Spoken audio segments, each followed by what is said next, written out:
जब बात ज्ञान की आती है तो भारत सहित पूरे विश्व में एक विशेष जाति का नाम सबसे पहले लिया जाता है और वो है ब्राह्मण।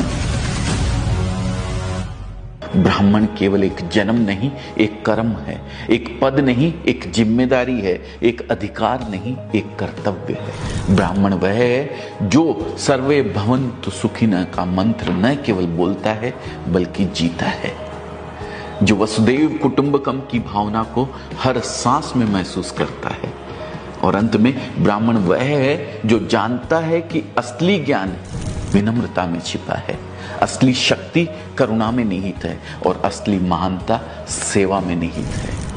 दोस्तों, मैं खुद जैन धर्म से हूं और मुझे नहीं पता कि ब्राह्मणों के साथ आपका अनुभव कैसा रहा है, लेकिन अजमेरा फैशन में बहुत से ब्राह्मण काम करते हैं और मैंने उनमें 3 चीजें कॉमन पाई है: ज्ञान, विनम्रता और मृदु भाषा।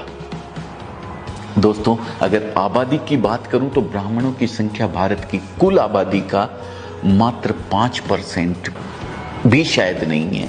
लेकिन अगर वैदिक काल के भारतवर्ष से लेकर मॉडर्न डे इंडिया तक की बात करूं तो धर्म, दर्शन, विज्ञान, कला, साहित्य, खेल, बिजनेस जैसे अलग अलग क्षेत्रों में ब्राह्मणों का योगदान उनकी संख्या के मुकाबले कई गुना ज्यादा है। कुछ फैक्ट्स बताता हूं जिसे जानकर मैं खुद आश्चर्य में पड़ गया था। दोस्तों, आज तक सिर्फ 9 भारतीयों को नोबेल प्राइज मिला है, इसमें से 6 ब्राह्मण हैं। अब तक 48 व्यक्तियों को भारत रत्न से नवाजा गया है, जिसमें से 23 ब्राह्मण हैं। भारत में अब तक 15 प्रधानमंत्री हुए हैं, जिसमें से 6 ब्राह्मण थे और उनमें से एक श्री अटल बिहारी वाजपेयी मेरे पसंदीदा पीएम रहे हैं। अगर भारत के इतिहास को एक किताब में संजोया जाए तो ऐसा कोई पन्ना नहीं होगा जिस पर ब्राह्मणों ने अपनी छाप ना छोड़ी हो। याद कीजिए महर्षि वाल्मीकि को, जिन्होंने रामायण जैसे महाकाव्य की रचना की, या फिर वेदव्यास को, जिन्होंने महाभारत लिखा। वे ब्राह्मण ही तो थे। और वो मनोज कुमार का गाना तो आपने सुना ही होगा, जब जीरो दिया मेरे भारत ने, जब जीरो दिया मेरे भारत ने, भारत ने मेरे भारत ने। वो जीरो देने वाला कौन था? आर्यभट्ट, एक ब्राह्मण। और आर्यभट्ट की लिगेसी को आगे बढ़ाने वाले भारत के सबसे महान गणितज्ञ श्रीनिवास रामानुजन कौन थे? एक ब्राह्मण। आयुर्वेद के जनक सुश्रुत कौन थे? एक ब्राह्मण। आज योग पूरे विश्व में विख्यात है। योग सूत्र लिखने वाले महर्षि पतंजलि कौन थे? एक ब्राह्मण। अपनी जटा में प्रतिज्ञा की गांठ बांधकर अखंड भारत की नींव रखने वाले चाणक्य कौन थे? एक ब्राह्मण, जिनके बताए अर्थशास्त्र और चाणक्य नीति का आज भी कोई जवाब नहीं है।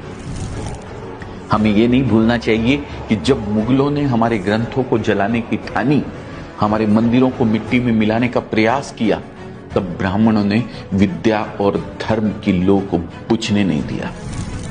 अपने प्राणों की आहुति देकर भी उन्होंने हिंदू धर्म की जड़ें हिलने नहीं दी। उनके तप, त्याग और संकल्प ने धर्म की रक्षा की और भारत की सनातन संस्कृति को अमरत्व प्रदान किया। पेशवा राजवंश के बाजीराव ने 41 युद्ध लड़े और सभी में विजय प्राप्त की। मुगल साम्राज्य की चूल्हे हिलाने वाले पेशवा एक ब्राह्मण ही थे। 1857 में भी अंग्रेजों के खिलाफ युद्ध का बिगुल ब्राह्मणों ने ही बजाया था। मंगल पांडे, नाना साहब, रानी लक्ष्मीबाई, तात्या टोपे जैसे ब्राह्मणों का बलिदान इतिहास में आज भी अमर है। दोस्तों, भारत के स्वतंत्रता आंदोलन में क्रांतिकारी के रूप में बाल गंगाधर तिलक, चंद्रशेखर आजाद, राम प्रसाद बिस्मिल, राजगुरु, वीर सावरकर, सुखदेव और बटुकेश्वर दत्त जैसे ब्राह्मणों ने अपनी बुद्धि और बल से अंग्रेजों की नींद उड़ा कर रख दी थी। यहां तक कि महात्मा गांधी के गुरु गोपाल कृष्ण गोखले भी एक ब्राह्मण थे। दोस्तों, वास्तव में आज हम जिस महान भारतवर्ष पर गर्व करते हैं, उसे गौरवान्वित करने में बहुत बड़ा योगदान ब्राह्मणों का है। आज कुछ राजनीतिक कारणों से और कुछ ब्राह्मणों द्वारा किए गए भेदभाव के कारण बहुत से लोग पूरी ब्राह्मण जाति को ही कटघरे में खड़ा करने लगते हैं। लेकिन शायद उन्हें यह नहीं भूलना चाहिए कि बचपन से वे जिन पंचतंत्र की कहानियों को सुनकर बड़े हुए हैं, उनसे नैतिक शिक्षा ग्रहण की है, उसे लिखने वाले विष्णु शर्मा एक ब्राह्मण थे। उन्हें यह नहीं भूलना चाहिए कि जिस तेनालीराम और बीरबल की चतुराई ने सैकड़ों बार उनके चेहरे पर मुस्कान बिखेरी है, वो दोनों बुद्धिमान व्यक्ति ब्राह्मण ही थे। और अगर हम समय में आगे बढ़कर आज की बात करें तो भारत में दो चीजें सबसे अधिक पॉपुलर है, क्रिकेट और फिल्म। यहां भी ब्राह्मणों का योगदान आपको हैरत में डाल देगा। क्रिकेट का भगवान कहे जाने वाले सचिन तेंदुलकर एक ब्राह्मण हैं। फेब 4 के नाम से मशहूर सचिन, राहुल, सौरभ और लक्ष्मण, ये चारों ही ब्राह्मण हैं। भारत के महान गेंदबाज अनिल कुंबले, आर अश्विन, श्रीनाथ ब्राह्मण हैं। मौजूदा कप्तान रोहित शर्मा, हार्दिक पांड्या, ऋषभ पंत ब्राह्मण हैं। क्रिकेट से हट के अगर शतरंज की बात करें तो इसे भारत में प्रसिद्ध करने वाले विश्वनाथन आनंद एक ब्राह्मण है। अब मनोरंजन की दुनिया में भी देख लीजिए, भारत की सबसे महान गायिका लता मंगेशकर ब्राह्मण, करोड़ों भारतीयों के फेवरेट सिंगर किशोर कुमार ब्राह्मण, अजय देवगन, पंकज त्रिपाठी, मनोज बाजपेयी, दीपिका पादुकोण, आलिया भट्ट, ये सभी ब्राह्मण। और हां, इन सबसे बढ़कर the father of Indian cinema Dada Saheb Phalke, वो भी एक ब्राह्मण ही थे। आश्चर्य होता है कि सिर्फ 5% से भी कम होने के बावजूद ब्राह्मणों का हर क्षेत्र में योगदान इतना बड़ा कैसे है। बिजनेस की बात करें तो दुनिया की दो सबसे बड़ी कंपनियां माइक्रोसॉफ्ट और गूगल को चलाने वाले सत्य नडेला और सुंदर पिचाई ब्राह्मण हैं दोस्तों। इन्फोसिस फाउंडर नारायण मूर्ति और पेटीएम फाउंडर विजय शेखर शर्मा ब्राह्मण है दोस्तों। अपनी बात करूं तो अजमेरा फैशन से जुड़ने वाले बहुत से व्यापारी, खासकर यूपी और बिहार से बहुत सारे व्यापारी ब्राह्मण हैं।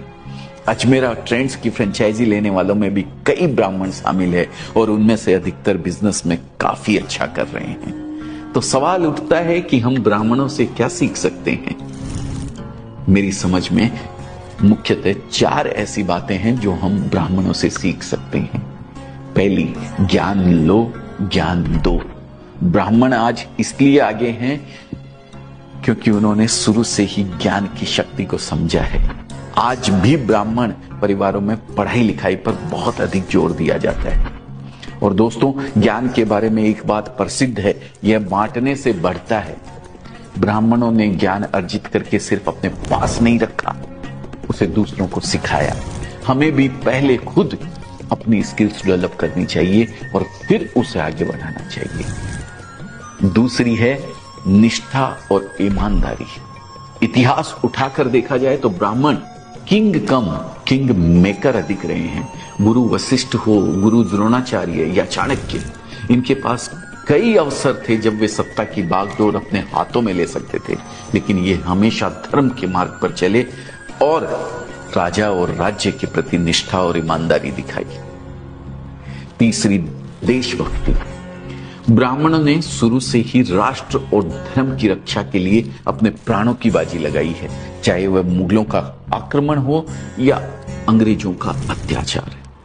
ब्राह्मणों ने हमेशा अपनी बुद्धि, साहस और बलिदान से देश और धर्म की रक्षा की है। बाजीराव पेशवा से लेकर कैप्टन मनोज पांडे तक ब्राह्मणों ने देश के प्रति सर्वोच्च आहुति दी है। और अंत में एक बात और जो हम ब्राह्मणों से सीख सकते हैं, और वो है परंपरा और संस्कृति का सम्मान। आज जिस सभ्यता और संस्कृति पर भारतवासी गर्व करते हैं, आदिकाल से उसे संजोने, संवारने और जीवित रखने में ब्राह्मणों का बहुत बड़ा योगदान है। दोस्तों, हमें भी अपनी संस्कृति और परंपराओं का सम्मान करना चाहिए और उन्हें जीवित रखने का प्रयास करना चाहिए। दोस्तों, अंत में मैं इतना ही कहना चाहूंगा कि ब्राह्मण एक जाति नहीं बल्कि एक विचारधारा है। वह विचारधारा जो ज्ञान, सेवा और समर्पण की मिसाल है। एक ऐसा समुदाय जिसने न केवल भारत को दिशा दी बल्कि विश्व को भी ज्ञान के प्रकाश से अलौकिक किया है।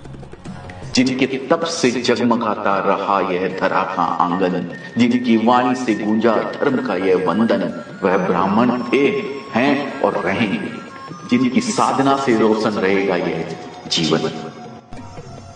दोस्तों, ब्राह्मणों को लेकर आप क्या सोचते हैं?